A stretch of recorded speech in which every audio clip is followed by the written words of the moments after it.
comes a time when we heed a certain call, when the world must come together as one. There are people dying. Oh, when it's time to lend a hand to life, the greatest gift of all. We can't go on pretending day by day that someone somewhere will soon make a change.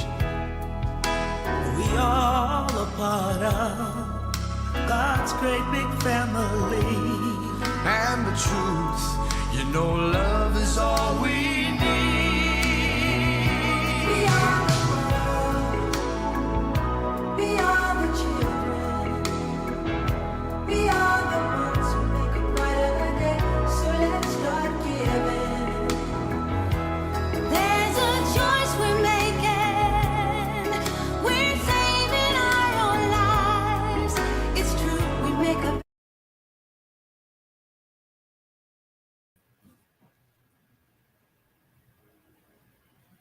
Hello, everyone. My name is Vivian Williams, and I am the chairperson for the Tennessee chapter of National Women in Agriculture. And we're going to be coming to you this afternoon with a young man who is working in Knoxville. He's the owner of Battlefield Farms. And we are going to be talking to him today about what he's doing on that farm to make food available for our people in Knoxville, Tennessee. This is Mr. Chris Battle from Battlefield Farms. And Mr. Chris, Reverend Chris, if you would, will you come on and introduce yourself, please? Hi. Yes, my name is, again, Chris Battle, owner and operator of Battlefield Farm here in Knoxville, Tennessee. A little about myself. I'm originally from Cincinnati, Ohio. My wife and I moved to Knoxville in 2008 to take on the pastorate of the Tabernacle Baptist Church. I left the pastorate there in 2019 and began Battlefield Farm to fight food disparity in our area. I went to Morehouse College in Atlanta, did a Master's of Divinity at Southern Baptist Theological Seminary. I also did another Master of Arts in Hebrew Bible at Cincinnati Bible College. And we have 19 children. And so that's my claim to fame, the children, I guess. Of course, 15 of them are adopted or we have legal custody over. But we're glad to be here tonight to talk about what we're doing here in fighting food disparity in East Knoxville. Thank you, Reverend Battle. Reverend Battle and I go back a long way. Several years ago, we started a market in Knoxville, Tennessee that we call the East Side Sunday Market. We are the only one that have a market on Sunday. And it's been very interesting to see how well people have been receptive to coming by the market on Sunday. But we're not going to talk too much about East Side Market. We're going to learn more about what Reverend Battle is doing with Battlefield Farms. And if you would tell us now some of the things that you are doing at Battlefield Farms. Sure. So we got started. I've always done a little gardening, you know, a pepper here, a tomato there. And I just like watching stuff grow. I've been doing that for years. And we had a plot of land at the church. And I said, why don't we use this for a garden? And one of the men that I had asked from the botanical garden, a fellow by the name of Robert Hodge, he came out and we were just talking about what it would look like. What do we need to do? Then we talked about community gardens and everything. I'm, oh, that'd be a great idea. And we got into this discussion about food disparity and food desert. And what I learned then is that the zip code that we lived in and our church was in, the 37915 zip code, did not have and does not have a grocery store in it. You can get, it's easier to get liquor or some CBD than it is to get an apple. And it's sad because you can't get any fresh vegetables or fruits or vegetables in our zip code unless you're growing it yourself. And I took that on. It kind of became my passion. So we asked some pastor friends about starting community gardens at their churches where they had empty plots. We have a few of those going even now. We started the Eastside Sunday Market, as Miss Vivian was talking about a little earlier, and we'll continue to do this fight throughout the community. We also have a vegetable van that goes out. We call it Fannie Lou, named after Fannie Lou Hamer, who was a civil rights activist as well, and also had the Freedom Farm Cooperative in Mississippi. And we take out fresh produce each week. We take out about 2 tons each week, the 4 subsidized housing units in our area. So that's what we do right now.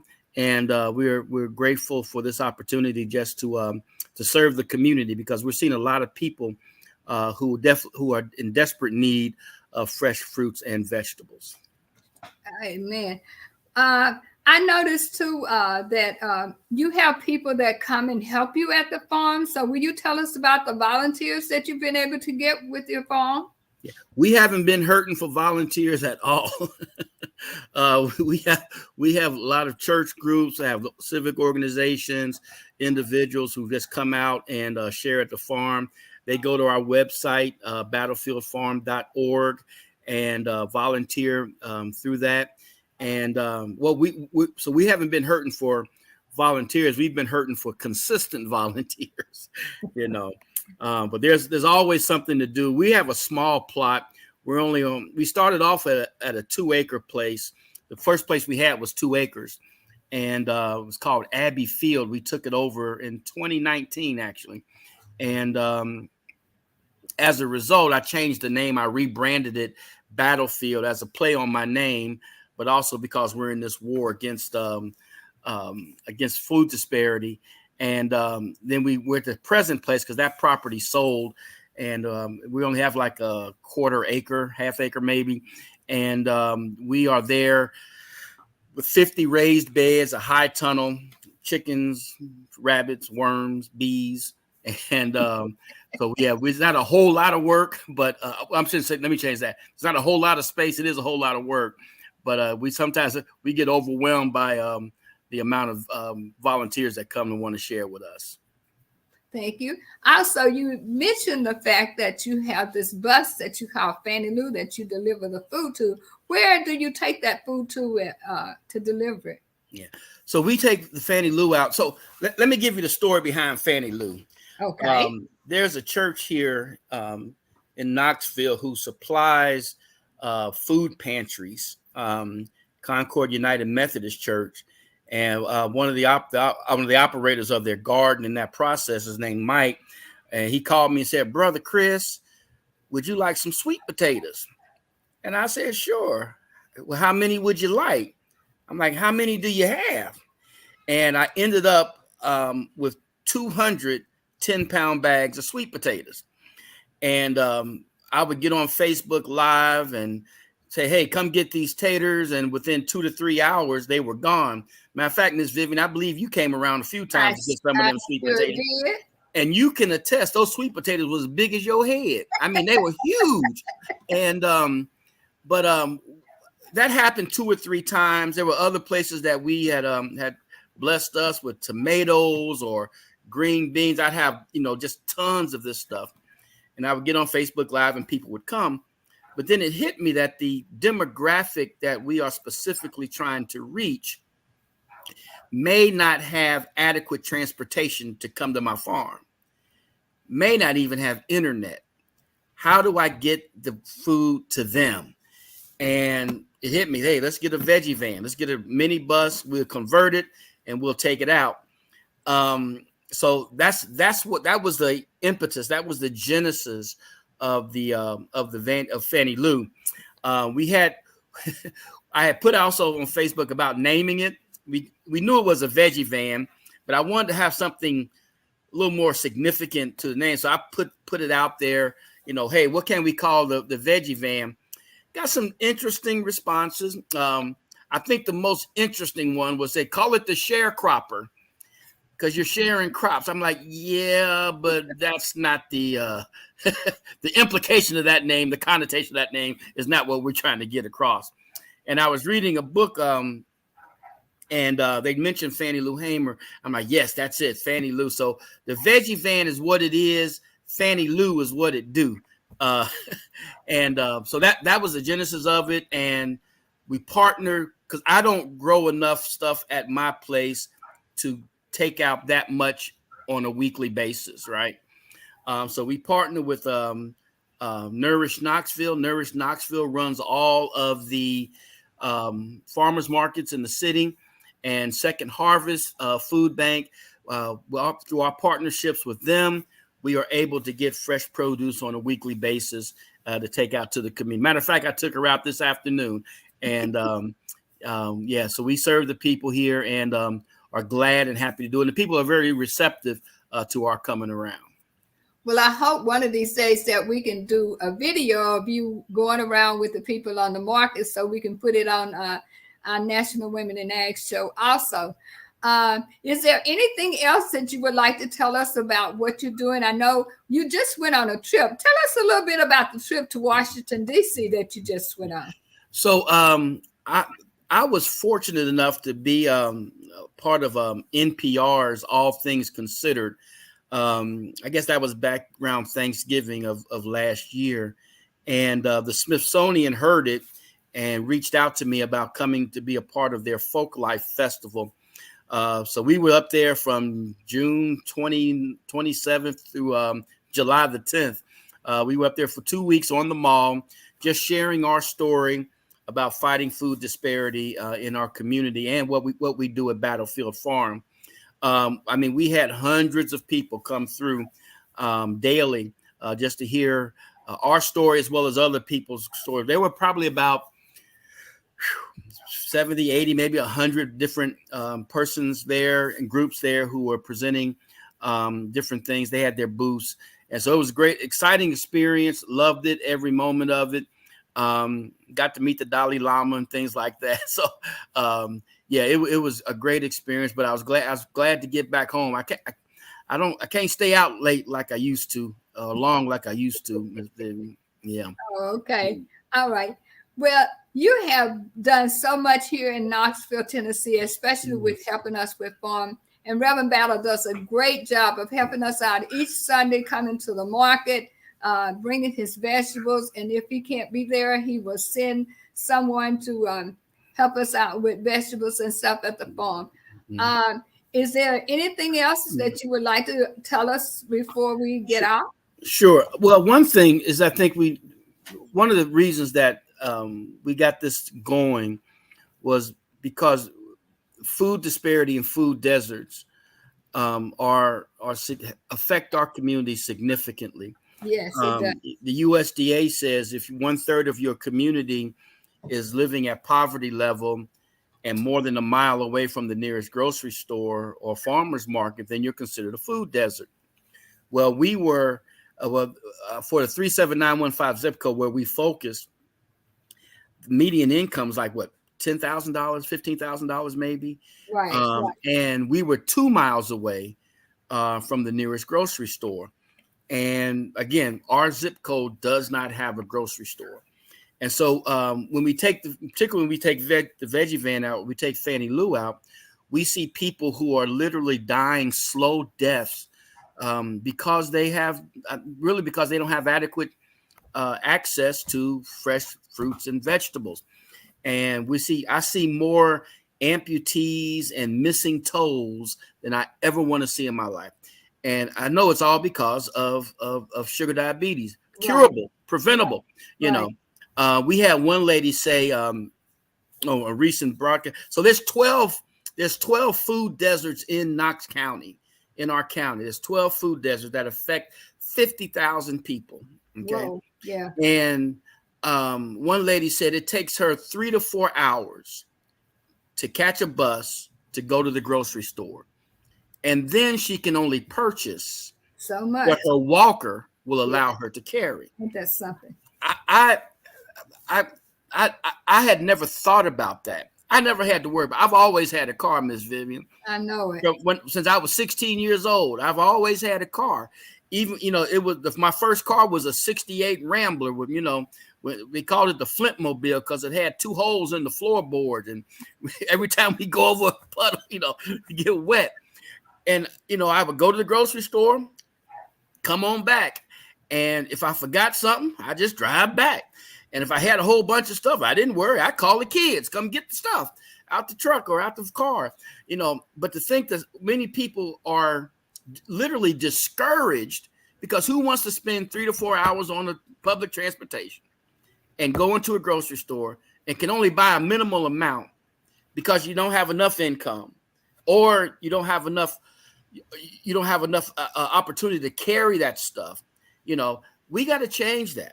We got to change that. And it's a fixable. That's the crazy part. It's a fixable problem. Okay.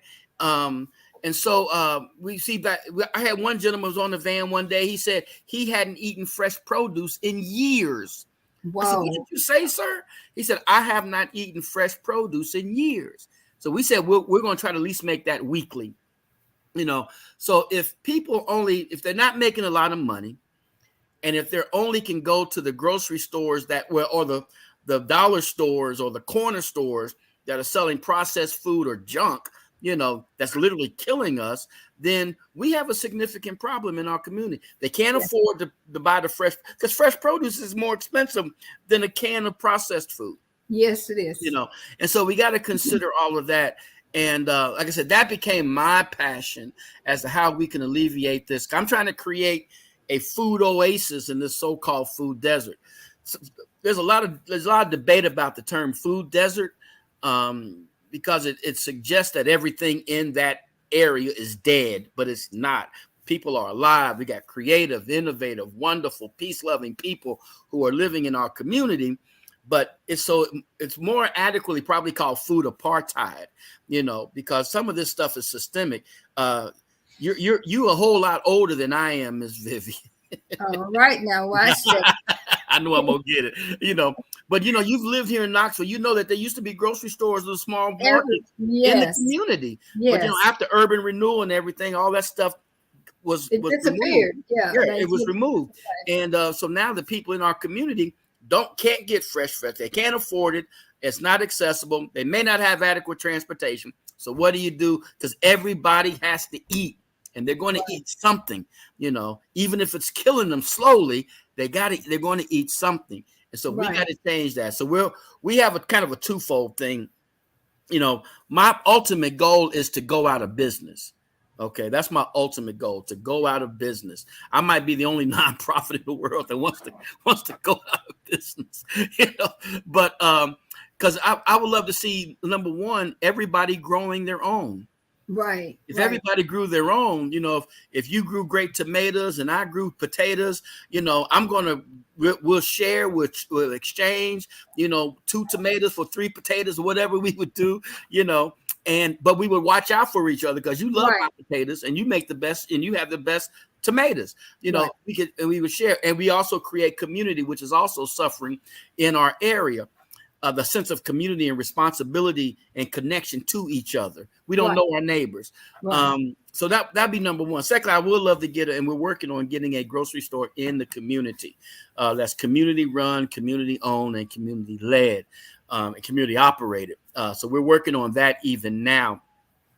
We're trying to create more community gardens. We also have the Rooted East, which I was a co-founder of with Famika.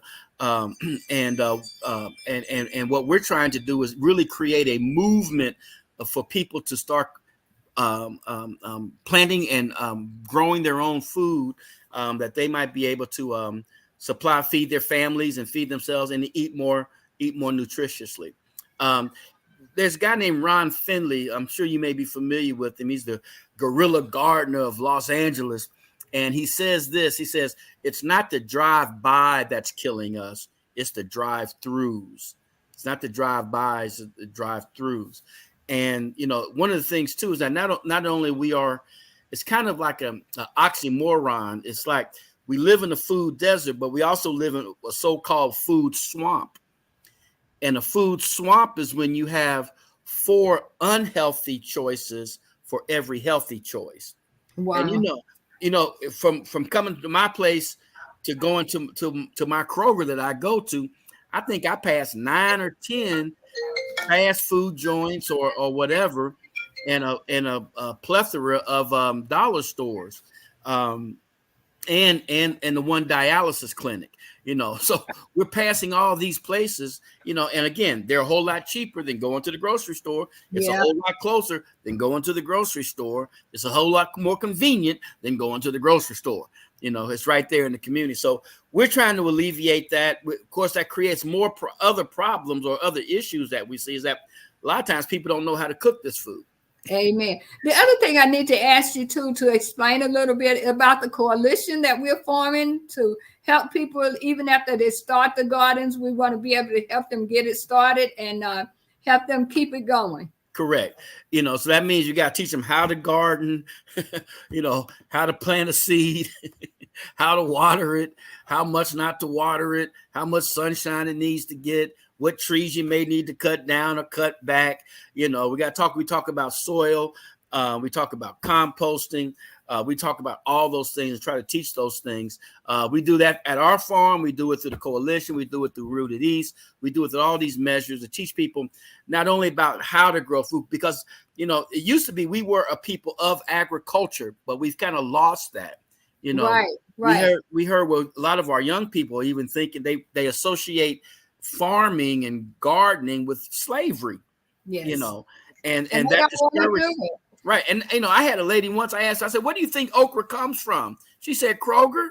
That's where our kids think it comes from. Yeah. They don't know that it grows from the ground, and two, there's a lot of money that can be made in agriculture. I'm not making it, but there's a lot of money that can be made. And I think it's one of the second largest industries in here in the state of Tennessee. So there's a lot of opportunity in doing this, but yet the main thing is we got to start eating better, at least having the opportunity to eat, to have the choice, the option to eat better, Right.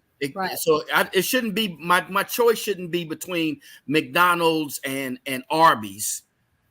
My choice ought to be between collard greens or mustard greens. And so I think that's what we got to do, is create those options. Yes. Well, thank you so much. I appreciate you. And I know that the National Women in Agriculture appreciate you coming on this afternoon, and talking about what we're doing here in Knoxville, Tennessee, to fight the food desert, to make it better for our people. And one of the things that I'll be doing hopefully next month is doing a canning class to teach people how to take the vegetables and stuff that we have at the farm and put them into jars or put them in and freeze them so that they can have stuff for the winter and have those same fresh vegetables. So we're doing everything we can. We took some butternut squash out one day, and the folks said, "What is this?" They thought it was an ornament. But food is very regional.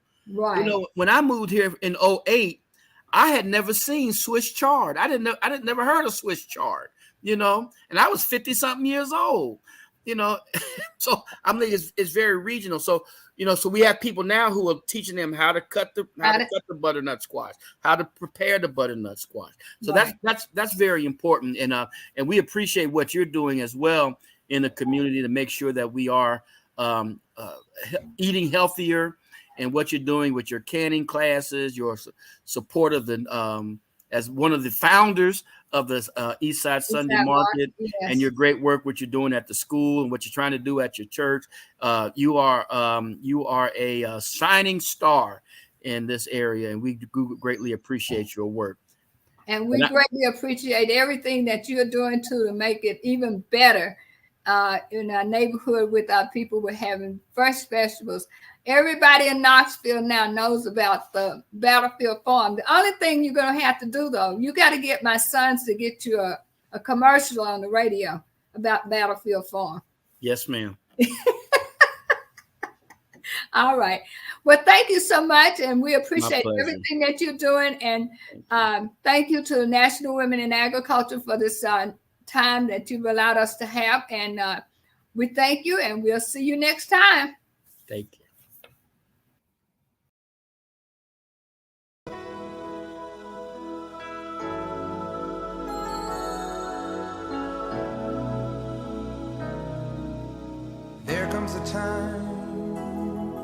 when we heed a certain call, when the world must come together as one. There are people dying. Oh, when it's time to lend a hand to life, the greatest gift of all. We can't go on pretending day by day that someone somewhere will soon make a change. We all a part of God's great big family. And the truth, you know, love is all we